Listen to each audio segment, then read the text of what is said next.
Hi didi dam bam bam ba, didi dam ba ra ra ra, didi dam bam ba da dam. Okay, Chevra. Baruch Hashem. Wonderful to see all of you. You can hear me well? Okay, thank you.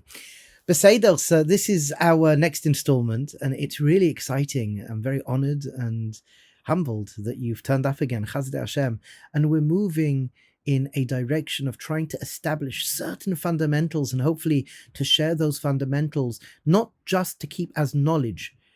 Knowledge, we say, is power, but there's something which is far more powerful than knowledge, and that's applied knowledge. When we can take these teachings and when we can upgrade our lives, practiced and applied knowledge is so powerful. Massive action. And even if it's micro action, so powerful, Chevra. A change anywhere is a change everywhere.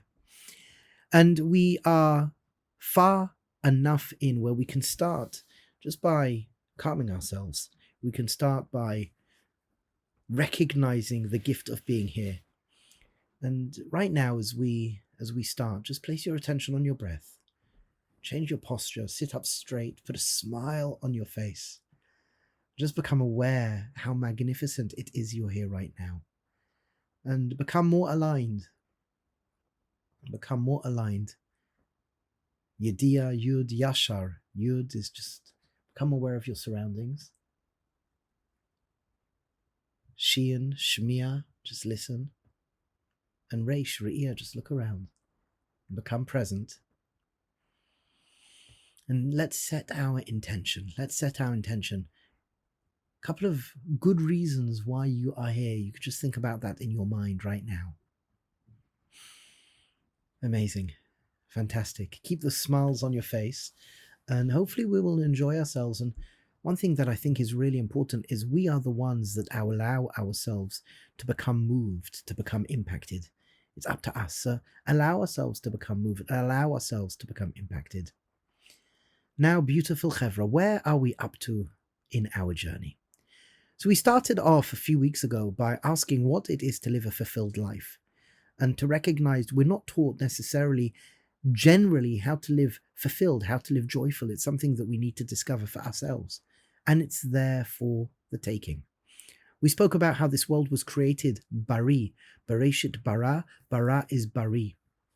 And if we learn to align ourselves, if we learn to do human being, if we learn to recognize that we are human beings, we are consciousness and soul in an earth suit. So if we learn to recognize that more and more, and we can align ourselves, and we quoted from Kohelet, and we quoted from Mishlei and Tehillim, Hashem created us Yashar, Adam Yashar, and we spoke about alignment. We make things complicated. Mishlei, Rabbi Machshavas Belev Ish. There's a lot of psychobabble, a lot of noise in our head, and the advice of Hashem is always there. And this advice, this godly advice, Tehillim Lag, is from generation to generation. It holds through. And as we said, when we can quieten our own mind, when we can quieten our thinking, which we spoke about last week, being in a state of das, and the way we do that, becoming more yashar, yediya shmiya re'iyah, just stopping, just taking note of the environment and looking around, then we can start to tap into self, Adam, as in da ma'ani, Rabbi's machshavas belev ish. There's a lot of noise, but when we can start to ground ourselves, and we could start to tap into ourselves, Adam as in da ma'ani, who am I? How do I work?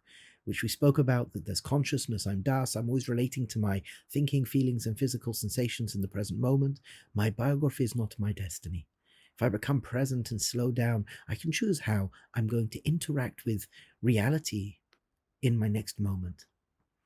And to have not just a grounding and not just a self-check-in, but to understand I live in magnificent times. We spoke about Aliyah Hadayrus, and you read this Hadayrus, we're getting close to something, very, very big, an enveloping consciousness that's really close to us. And Adam is in David Moshiach.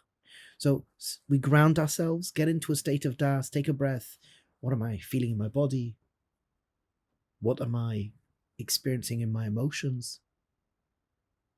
What am I thinking right now? Just ground myself.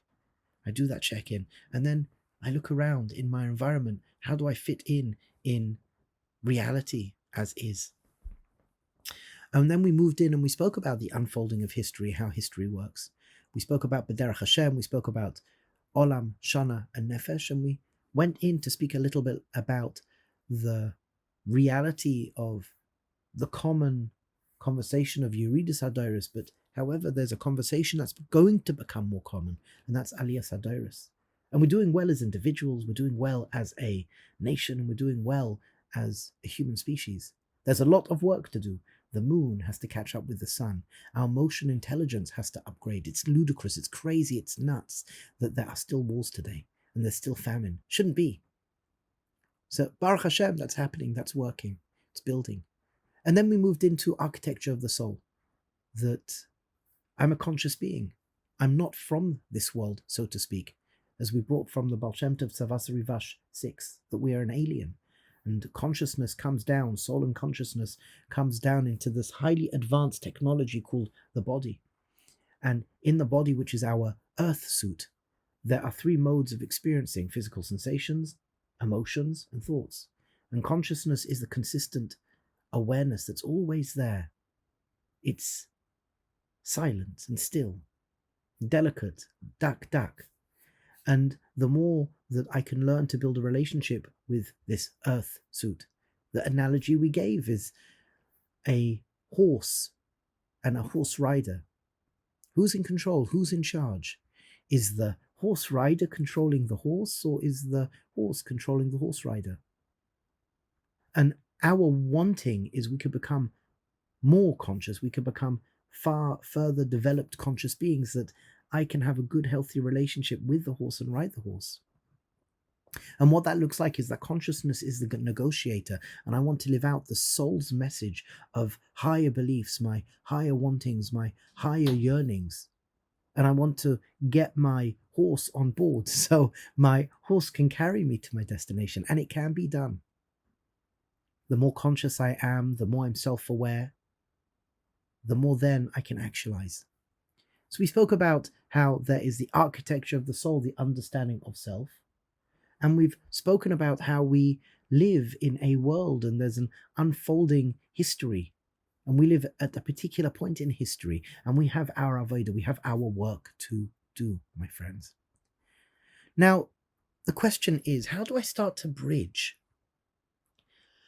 the world of self, the architecture of the world, the architecture of the soul, which is very subjective? How do I start to bridge my subjective reality with a so-called objective reality of the development of how we fit into this world? There's a world, there's a society, there's a history. How do we start to bridge the subjective and the objective? We spoke about Adam as in Adam, David, Moshiach, our historical orientation, the unfolding of history, how the world was created, what this world is about. And then we've got me and you. We've got us as our individuality, our subjective experience. How do we bridge the inner world and the outer world?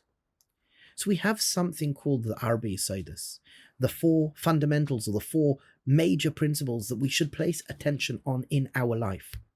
And once again, what I can share with you is there's a challenge. And that challenge is we're not necessarily taught to care for these important areas in our life. And unless someone tells us about it, they're usually haphazardly placed in our life. And it takes time to find these out if we're not taught about it.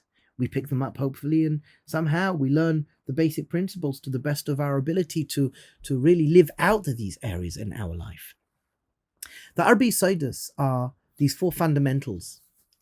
And what they do, they bridge the internal world, the world of the architecture of the soul, with the historical world, the world of society, the world of people, the world of things, and it bridges our interaction. It creates a bridge between the objective and the subjective. And what are they? So the first Yesod is what we call physical / financial health. First Yesod, physical / financial health. They are the most fundamental, as in not necessarily important, but the most fundamental to start our journey to health. And then we have relationships. And then from there, we have mind, understanding the mind, and we have guidance and spirituality. Now, we say physical and financial is the first principle because it's the most physical. Then you move up and things become, so to speak, more spiritual, more abstract on a certain respect. As well, when we speak about the order, we're not saying one is better than the other. All of them are needed, but we have to build good foundations. So sometimes we have guidance, and that guidance will help us build those foundations. It doesn't necessarily work A, B, C, D. It's not a clear-cut linear method. All of them are important, and we build from the physical up. That's the way this has been conveyed, and it is going to be conveyed, because the Arba Yesodot, as in the physical and financial health, is the most, as we said, physical and the base. So in the Tetragrammaton, you have Yud, Hey, and the Vav and the Hey. The Hey in Kabbalistic language is called Malchut. That's physical and financial health. Then we have the next level up, which is called the world of relationship. That's Vav. Then we have the next Hey, which is the mind and knowledge. And then we have the world of guidance and spirituality, which is called Yud. So we have the Yud, the Hey, the Vav, and the Hey, and this can correspond to guidance and spirituality. Our mind can correspond to relationships, physical and financial health. And what I would like to suggest is that in life, these are key areas where most people dabble, and they live a life that shows for it. We want to be masters of these areas. And when we learn to be masters of this area, then life becomes a lot more meaningful. We could bridge the subjective and objective world. We have metrics. We can fit in and bridge and not be isolated. We could be connected. And if all of us, for example, all human beings have the ability to be gifted a consciousness about self, the architecture of the soul, how I work and managing myself and growing as an individual, and how I fit in to the works of HaKadosh Baruch Hu, the history, how I fit in, where my place is, and where we are placed in history and what our goal is. And then we have the Arba Yesodot to bridge the objective-subjective world, when we all can be far more integrated rhythmically than we are, then life will be completely different. So when we can open up our minds and realize, yes, physical and financial health is really important. Relationships are really important. Guide the mind and how the mind works. Again, really important. Guidance and spirituality, really important. I don't think anyone's going to argue on this. There's many makoros that I can show for the Arba Yesodot, and that's in a book that's been written. One day it'll be published. And what I think is really important just to articulate here is that the Arba Yesodot we see have metrics. As we will see, they have metrics. And when we can start to implement the Arba Yesodot in a healthy way, I in conjunction relative to the architecture of the soul and our historical evolution, it fits in beautifully. It's very, very powerful. And we experience change quite dramatically. So I think right now, as an introduction, okay, that's good. So I'd like to take a step in. And you could write your questions in the chat and, write your questions for the breakout sessions. And Be'ezras Hashem, we're going to go through a lot of information, and we're just touching it here. We're just mamash touching upon it here. Obviously, there's a lot to excavate. There's a lot to understand here. I want to add in one more point, actually, is that each of these elements, when we're speaking about physical, financial health, when we speak about relationships, when we speak about mind, when we speak guidance and spirituality, we work within our community as best as possible to break these ideas down to the most basic rudimentary elements. And the reason being is because when I speak about physical health, I will want to suggest basic elements that make up our definition of physical health. So we have 5 areas that make up physical health. Or, for example, one element of financial health is 3 areas we explore in financial health. Or relationships, well, there's 2 sets. There's three areas that are important to take into consideration with relationship, and then there's another 4 areas that we contemplate. When we speak about mind, there's 3 areas that we hold as the most basic elements, and in regards to guidance and spirituality, we have their definitions as well. I'll say now that we're not going to go through all of them. We're going to touch upon them, and at a later date, if one wants to go more deeply into it, they'll have the availability to do that. So let's start. So when we speak about physical health, we can speak about 5 particular areas of study. And what we can suggest is that these are the most basic elements that we should place our attention on, and as we said, we should master. Whereas most people dabble in these areas. When we speak about the Arba Yesodot and we speak about the areas within each of the Yesodot, these are the most basic elements that we believe should be understood and practiced in order to upgrade your life in significant ways. So when we're speaking about physical health, there are 5 areas. The 5 areas are of breathing, hydration, sleeping, eating, and movement, or another word for that is exercise. Now, there's a science to the order. And what is that science to the order? Some of you may know. You find that some people work so long on trying to change themselves in regards to the food that they eat and in regards to exercise. And they try again, and it doesn't shift. Well, what we suggest is that when we're speaking about the world of food and the world of exercise, at first, these are the least important things that we need to place our attention on. And usually they're the most difficult things to change, if not done in the right way. Now, if you think about it, you can only go but a few minutes without breath. You can only go a few days without liquids. And you can only go for certain months, a few months, without sleep. And if you are hydrating, you can go months on end without eating. And you really never have to exercise if you're living a normative, healthy, moving life. So we work from the easiest change to the most difficult change. And why we have this in mind is because it's an amazing reality. If a person breathes properly, and yes, there's a science to breathing. Who would have thought? We have a kuntras, we have a little booklet called The Art of Breath, The Art of Breathing. And it brings many sources from the Torah, as well as traditions that I have received in breath work from specific teachers. One of them is Rav Chaim Sinwani. A couple of you met him actually.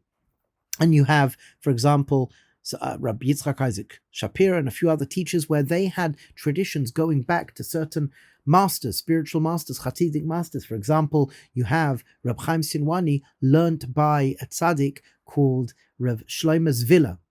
And there was another tzaddik who is called Rav Avraham Yurovich. He has as well a tradition of breath work.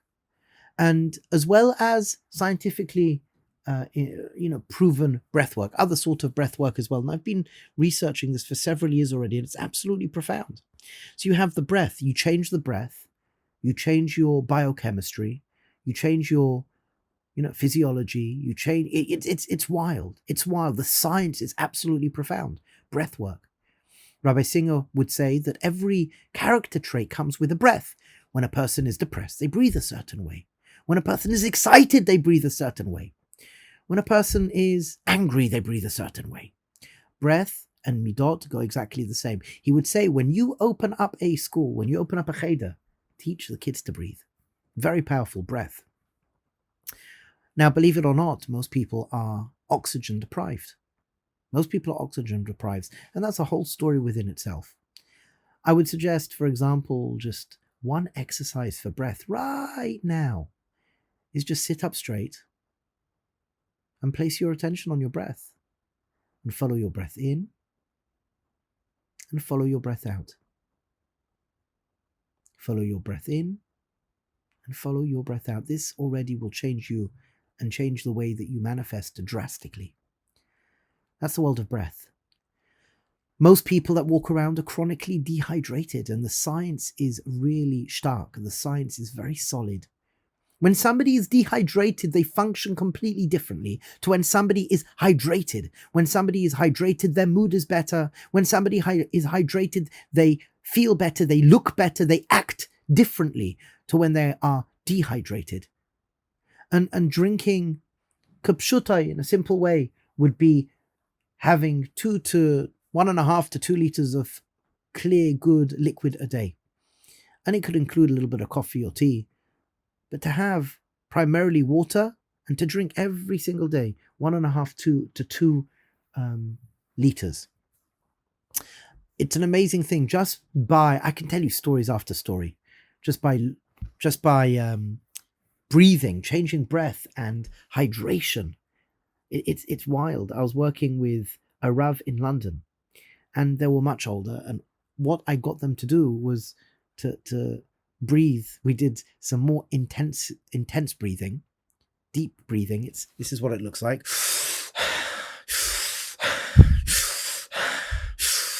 And you'd repeat this 10 to 15, 20 times. And when you then stop, you just notice what's going on within your body. You feel tingling. You feel at first maybe lightheaded, but it has drastic impact. You feel more energized. And hydration, 2 things that we did. It changed their whole life. They felt better, they looked better, they davened better, they learned well, their memory was better. Just by doing that. When they would feel, they did this breathing once, twice a day. And when they would feel a low during the day, they would breathe and they would drink. Wow, they would feel better. It's profound, just the breathing and the hydration alone. But we overgive. We want to give more. It's not enough. We want to give more good, healthy, practical advice. And the next level is the level of sleep. The next level, learning how to sleep. Now, most people are chronically sleep deprived. And we know the science tells us what sleep does for us. And we're told to go to bed or to get up like a lion. One of my teachers would say, I think it was a Sas Rebbe, if you want to get up with a lion, if you want to get up like a lion, go to bed like a lion. To get 5 to 6, 7 hours of sleep a night, or to understand sleep cycles. But sleep is so important. Again, there's so much activity that occurs when one is asleep. You hear sometimes people say, oh, I've got no time to sleep. But in regards to your whole healing system, so much activity happens when one is asleep. The body doesn't shut down, or the body shuts down, but the mind awakens when we are asleep. There's a cleansing process. There's liquid released from the spinal column. The spinal fluid comes and flushes out toxins in the body. There's a whole processing of taking the information that you've been learning throughout the day and filing it away. When we sleep properly, our immune system is stronger. Our mind is stronger. Our whole physical being is stronger. Our spiritual being is stronger when we sleep properly. It's an amazing thing. Latest research on sleep shows that even problem solving, when a person has a problem to solve, go to sleep. Go to sleep. When we go to sleep, it will help us solve the problem. And this is real information. You change your breath, you hydrate, and you sleep properly. You've changed your life in a dramatic way. And usually what we find, my friends, is a natural expression or a natural development of just breathing, hydrating, and which is a little bit more difficult, sleeping properly. It will lead on to eating properly, and it's easier to exercise. I'm not going to go into the world of eating and exercise, but what I will mention is there are several reasons why we put food into our mouth. We may be hungry. It may be psychological, it may be religious, maybe social. We may eat because we don't have nutrition in our body. There's a number of reasons. And the more and the better we know those reasons and the self-awareness that we have, we can properly articulate, do I need to eat now or not? What about intermittent fasting? What to eat, when to eat, how to eat, in what mindset to eat. That's what we discuss in eating. And movement, well, movement is very, very important as well. We've got balance, strength, cardiovascular. And these areas of physical health help us dramatically in life, upgrade our lives. We're more energetic, we're more alive. People often ask me, my spirituality is in trouble. What can I do about it? I tell them, care for your physicality. Care for your physicality. I find when we do in our Beis HaMedrash, when we start our morning and we come to davening, the first thing we do? We move around, we stretch, mobility. We do some meditation, bang. When you enter tefillah from that perspective, from that experience, you're alive, you're awake. It's amazing. And it's there for you. It's there for the taking. Let's move into financial health. So 3 basic areas that we describe in the world of finance is what? So you've got money health, our attitude towards money. It's interesting to note, have you ever heard the term, money is the root of all evil? Well, you know where that comes from? It comes from the New Testament, not the Torah. Jews like money. It's true. We like money. Why? Because hopefully we're good people. You give a good person money, they will do good things with it. So there's an attitude. So many people have a disastrous attitude towards money. We want to have a good, healthy attitude towards money. And then from having a good attitude towards money, we want to have a good career. And the Torah speaks about having a good attitude towards money. And the Torah speaks about career, that we should have a good career. We should have a healthy career, a career that expresses our inner wants, yearnings, and desires.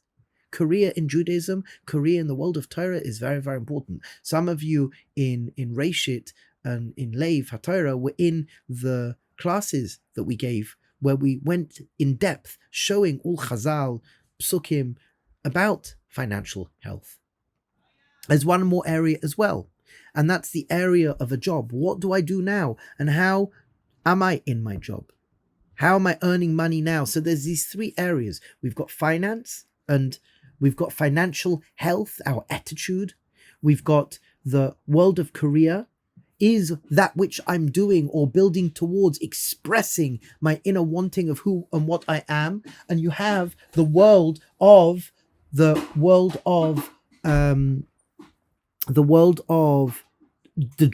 job that I have now. And these 3 put together are really, really powerful. These 3 that I put together, these 3 that we put together in the world of financial health, so powerful. Now, moving from the physical health to financial health, which is the first Yesod, we then move to relationships. Now, we know, as human beings, we are the most social beings on the planet. And as one of the Chaverim coined the saying, relationship builds and loneliness kills. If you look at the stats right now, if you look at mental health, there's an epidemic where people are so lonely. People are so lonely, and it's only going to get worse. Research that speaks about longevity, the hotspots of longevity around the globe.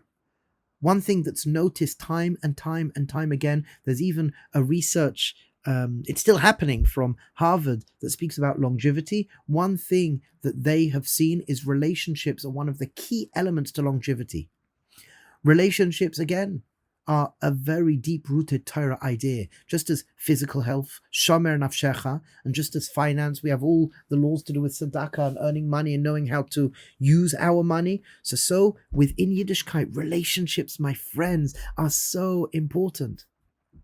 And when we speak about relationships, there's so many Maimah Chazal. Unfortunately, we don't have time right now to go into it, but there's so many Maimah Chazal. But I'll pick upon one set of principles, areas that are really important to understand within the world of relationships. So listen to this, my friends. What we can share is that all human beings want to be seen and heard. All human beings want to be seen and heard. All human beings want to feel safe. And all human beings want to feel satisfied. We all, first of all, we deserve it. We deserve it. If we're born into this world to really express who and what we are, to really give over and really expand on the gifts deep within us and bring them to the world. Show that Elokus through us into the world. We need to be brought up healthy. So yes, financial and physical health, that's up to the parents at first. And then we've got the world of relationships, that we want to be seen and heard, we want to feel safe, and we want to feel satisfied. And that means vulnerability. We have to learn to be vulnerable, and people have to learn to be vulnerable around us. We have to spend time together. Through spending time together, we learn to feel safe and satisfied. We have to have fun, positivity. And it's an amazing thing. I may have mentioned this already, but it's an amazing thing. Baruch Hashem, there are a lot of young couples here right now. There's a story, there's a narrative that I hear, my friends, time and time again. And I want to share this narrative that maybe you can do something about it. And what is that? It's a reality where so many people, when they first get married, they're excited. There's an excitement, and they're spending time together and they're working together. It's beautiful. It's really, really beautiful. And then as time goes on, what starts to happen is that we then get bogged down with work.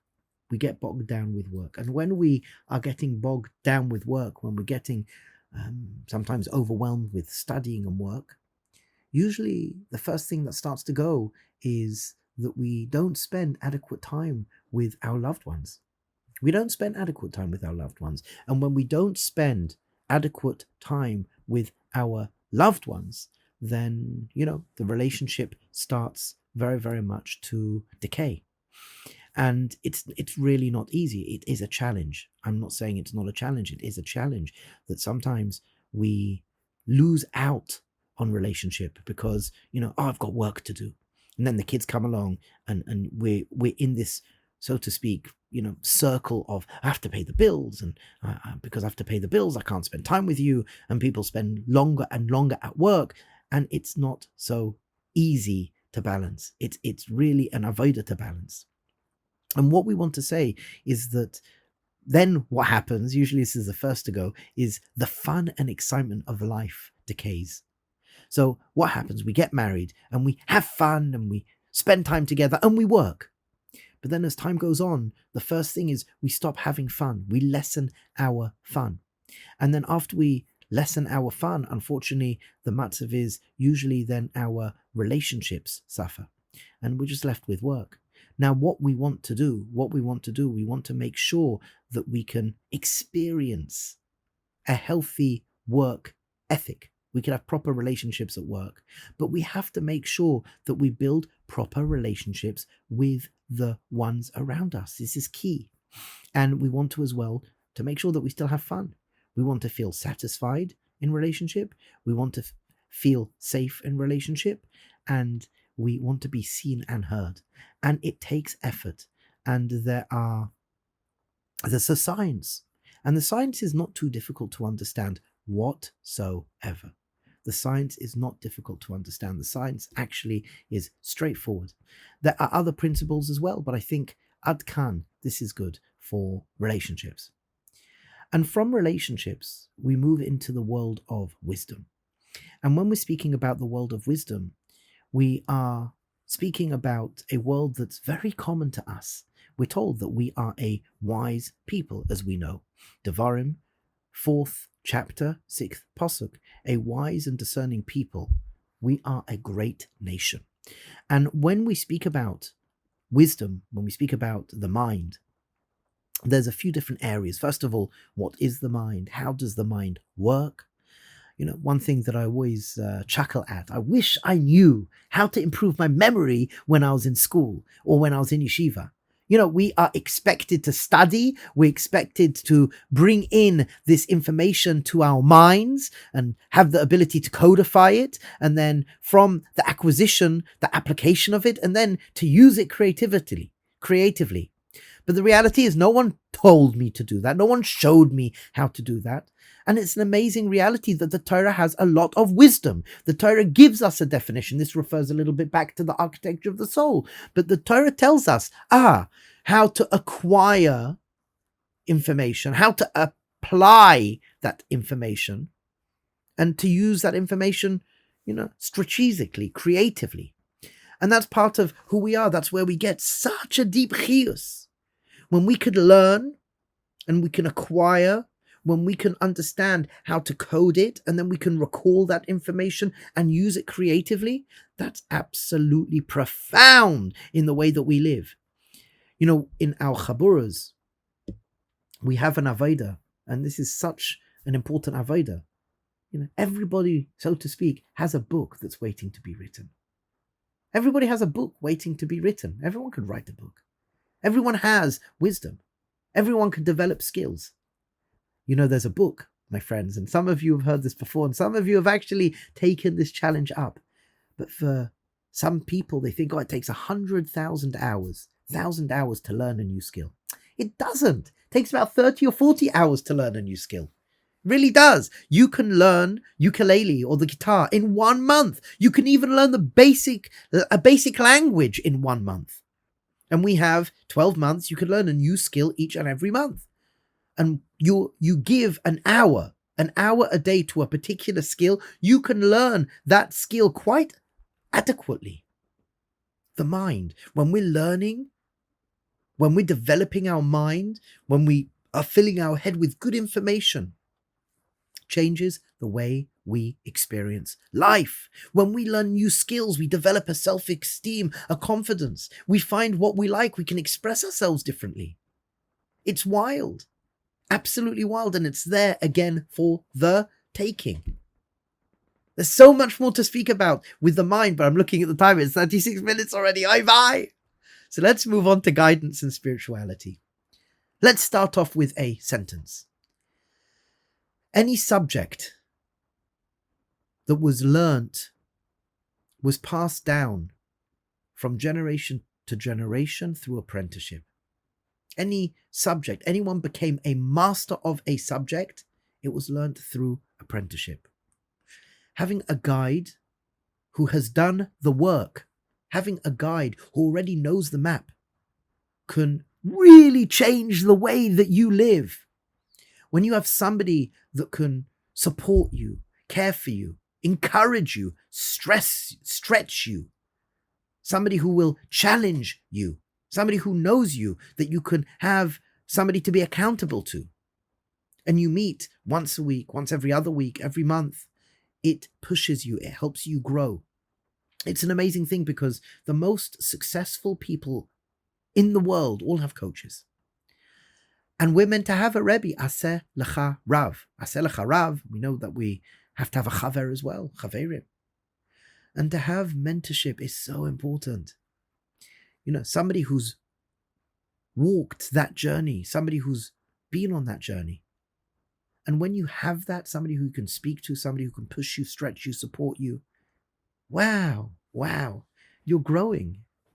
You're growing and you live more fulfilled.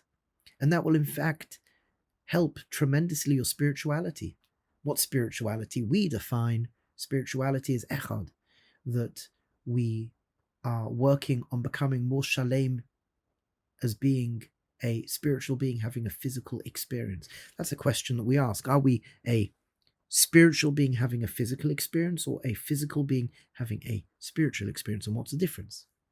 Well, if we are a physical being having a spiritual experience, spirituality is secondary while physicality is primary, and physicality is a world of multiplicity. It's the world of breakdown. It's the world of fracture, while the world of spirit is echad, oneness.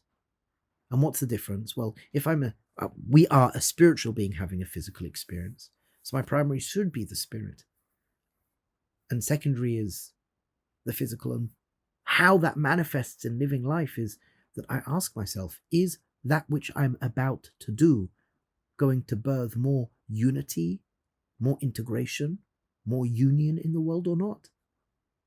So it will bother us if we get into an argument. It will bother us if I do an Aveira Chas v'Shalom. That will bother me. And having a good guide hopefully will lead us to live a more spiritual life, a more integrated life. And what we are saying is through the journey of upgrading the Arba Yesodot, becoming more masterful at the Arba Yesodot, then every area of our life improves. Every area of our life is upgraded. What's the point in having all the money in the world and a person's physically unhealthy and can't enjoy it? What's the point in being in amazing relationships, but you can't regulate yourself and you're annoyed and fed up the whole time, etc., etc.? And when we can again upgrade and place attention on the Arba Yesodot, you see, my friends, we're spread thin today. No one's told us where to place focus. This is all the unspoken realities of life. Oh, of course, you should learn. Of course, you should develop your relationships. Of course, this is important. But we are wrapping it up in a structure to give us a direction to upgrade it easily. It is attainable. Physical and financial health with the inner areas to upgrade. Relationships and the primary elements and areas of relationship to upgrade. The mind, understanding how the mind works, and guidance and spirituality. I'm really sorry we couldn't go further into this, but we will have other opportunities, hopefully. So what we're going to do now is we're just going to break up into our groups, and we're going to discuss what we have heard today. And we'll do a chazara again and again. And ask yourself, you can ask yourself, where am I? First of all, you can ask yourself, is this real or not? Does this sound good or not? Does this help focus me? Some may say it's overwhelming, so you just pick one thing at a time. And after you've asked if it's, this is sound, you can ask, where am I with each of these elements? Do I have a guide? Do I know anything about my mind? Am I studying? Do I know the basic principles and premises of relationship to upgrade them? Financial and physical health? Well, where am I with that? Can I do something about it? And we can ask ourselves, what would be the benefits if I did do something about it? Maybe someone could write those down. Excellent, thank you. So, okay, let's break up, wishing us all bracha, mazel and hatzlacha, and we'll come together and constantly, hopefully, upgrade these areas in conjunction with knowing ourselves and understanding, apart from the architecture of the soul, where we fit in this world and how I can be a beacon of hope and love and light in this world, resilience, and constantly add to the beauty of this world. Bracha, mazel, and hatzlacha always.